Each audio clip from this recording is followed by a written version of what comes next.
And there you have it, another 10 incredible games in the Premier League weekend that all began with Brentford's 3-0 win over Southampton, a crushing potential defeat for Burnley at home to Aston Villa. Chelsea were 2 up and conceded in the 97th minute, 2-2 at home to Wolves. Watford officially relegated after yet another defeat at Crystal Palace.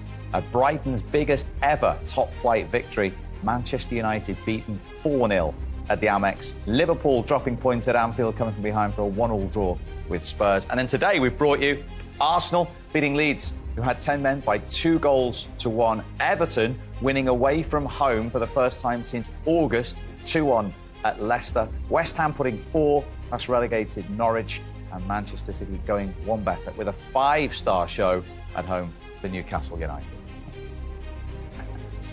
The Manchester City fans will love this situation. 3 to play, 3 points clear, 4 better goals than Liverpool as well. A 27th win this season for Pep Guardiola's side. Chelsea are just a point clear of Arsenal now in third. Arsenal have a 4-point buffer over Spurs. They, of course, meet each other on Thursday. A reminder, if Arsenal beat Spurs on Thursday, the wait to return to the Champions League is over. And West Ham are suddenly just 3 points behind Manchester United. That is the difference, of course, between Europa League in 6th and Conference League in 7th. So Norwich and Watford already down. Everton began the day 3rd from bottom. They end it 5th from bottom and a point clear of the drop zone, and with a game in hand on both Burnley and Leeds. So Leeds beaten at Arsenal for the first time since October of last year. It is they who drop into the drop zone with 3 games left to play. Well, much more from Sean and Kevin, plus all the reaction from the Etihad. Jack, first of all, how much did that put much needed smiles back on faces? Yeah, of course. We always knew that there was going to be pressure on us, today, especially after what happened in midweek. But, I think we've bounced back perfectly. We've stuck together as a team and as a unit the past few days, which was needed. Now, we just try to end the season strongly, and we've certainly done that today. Rodri, was it the perfect response? Not just a win, but an emphatic win? Of course. I think we show the personality we have after the defeat we had. That is incredible. It was incredible for us. But football is like this. We have to wake up, because it's when you have two titles to fight, and you have to straight focus on the Premier League is what it is. And you have 1 point, and we have 3 points, but still we're in the fight. So we just want to keep the same way. I think we never drop, even in Madrid. We lose it because football is like this. But the personality we saw today was unbelievable. Final after what happened is incredible. Not just the 3-point gap that you have now, but also the goal difference. You now fall better off. Was that spoken out about before the game at all? The importance, because it is so close. It wasn't really spoken about, but it's common sense. We know. We look at the table. We're trying to win the league, so you obviously see it yourselves. So the main thing, today was to go out there and get the win. You can't go speaking about goal difference when you haven't even won the game yet. So we played against a good Newcastle team who have been brilliant. Especially since January. They've had good results even against the top teams. So I think today was perfect response and perfect performance. But going back to goal difference, as the game progresses and you're in the box seat, does it then come into your mind even more so? Yeah, a little bit. But obviously that's just the football, you want to score goals, especially as attacking players. Especially me, I tried to score assists because I haven't had as many as I wanted this season. So, we just obviously, as the game went on, wanted more goals, and, luckily we got that. Rodri, it's your best ever goal-scoring season in the Premier League, double your previous best, and also City have scored more goals from set pieces than any other team. Has this been a conscious thing? So important, as we know, because depending on the team, they defend here at home very narrow, and we have to be effective in all the ways. I think we've been unbelievable the last 3-4 games in set pieces, and they give us the advantage in the game. So yeah, we have to look in to be champions. You have to be the best in mostly of the parts of the game, and we're the top team now in set pieces. So yeah, but as Jack was saying, the scores is not the important thing. The important was those winning, and then when you see the opportunity to score more goals, and you have to do it, because of course the goal difference is going to be important. Anything can happen from here on in, but as we stand here right now, how significant does today feel? I mean, emotional is a battle win. I mean, for us. The mood wasn't very high, and as you can see. But now we switch on Friday. The team we wake up and we just focus in the game. And I think we do unbelievable work here. sometimes it's more than important than the legs, and that's what the champions team does. So that's what we did. What's the attitude for the remaining 3 games, Jack?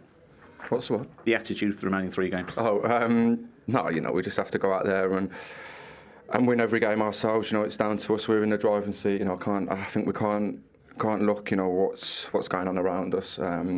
It's in our hands. So we just have to go and win every game as we would anyway. So fingers crossed. We have to get back in tomorrow, prepare well, because we have another big game on Wednesday. Great stuff, guys. Thank you both very much. Thank you, guys. Thank you. Very interesting. Forward. Just that one slip, he gets in. Great header to the back post. And there's Sterling again.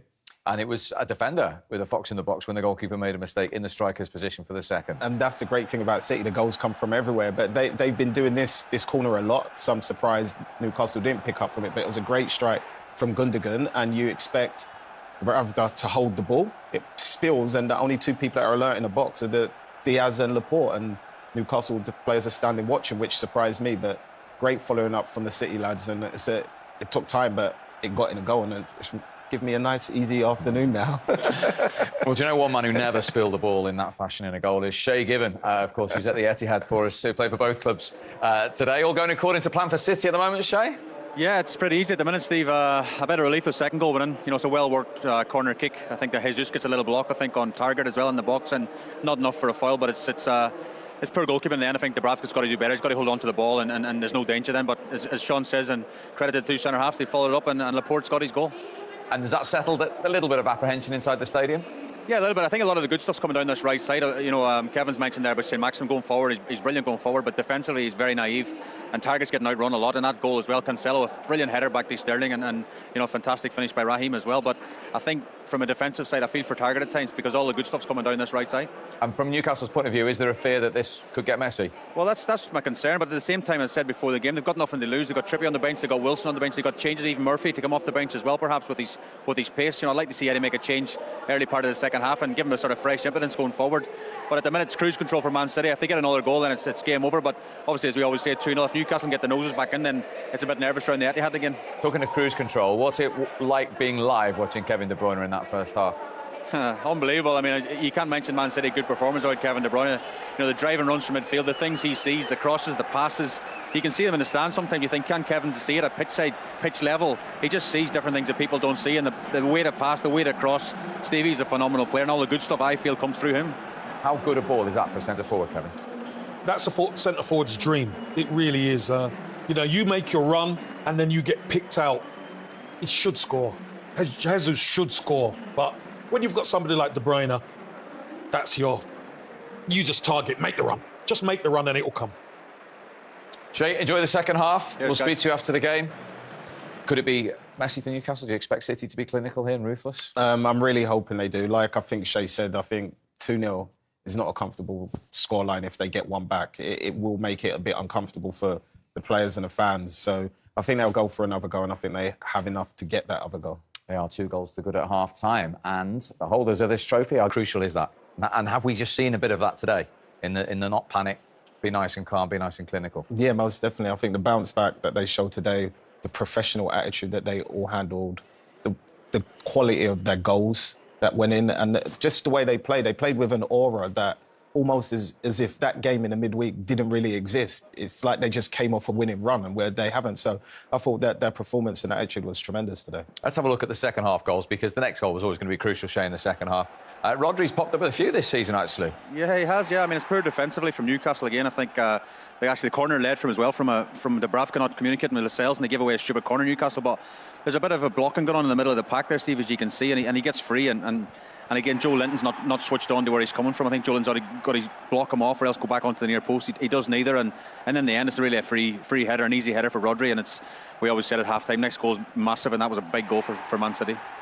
Well, you can definitely see it, especially on that corner, the way he almost just run it pretty much in a straight line. He didn't have to change any direction. And what I think City did well there was they bunched up and created that space in the front post area. And Kevin's hit the ball so perfectly that all Rodri had to do, even though it was past the front post, he just nice little glancing header and it beats the keeper in the near post. I think as well, Pep turned to one of the guys, his coaches on the bench. I think he might be leaving in the summer, actually, Steve, and he sort of high-fived him. I think he's his set play coach. I think he's off in the summer. But, you know, that was 2 goals from the first 3 in set play as well, which is a massive part. We think Man City just passed people off the pitch, but set plays is huge as well, and that third goal proved it. Yeah, that's a good point. Even for a team as beautiful as City, with some of the goals we see them score, they've scored 2 of the first 3, as Shay says, from a set play. The thing is, they dominate the ball so much that they're going to get set plays. So if you're going to work on the set plays, that makes you even more dangerous.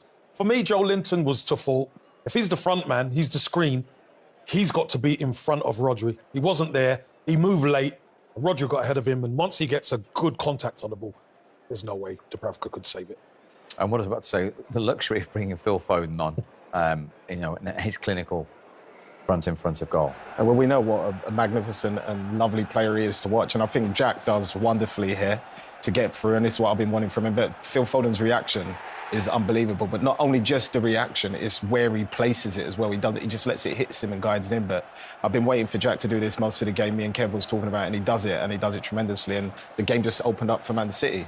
And this is what we've all been waiting for, is to see the guy do this and then to feel that that's an exquisite touch. I think that's harder than it actually looks, but he made it look really easy. Well, he's certainly got that habit. And you were there, it was right in front of you, the way that 5th goal was crafted, Shay. Yeah. I mean, De Bruyne got man of the match today, but for me, Jack Grealish was absolutely brilliant as well. He came over to me at the end of the game there, Steve, as well, and I said, well done, man, great game. It was about time, you know, because he's hard on himself at times as well, Jack, and it's just nice to see him. This is Jack.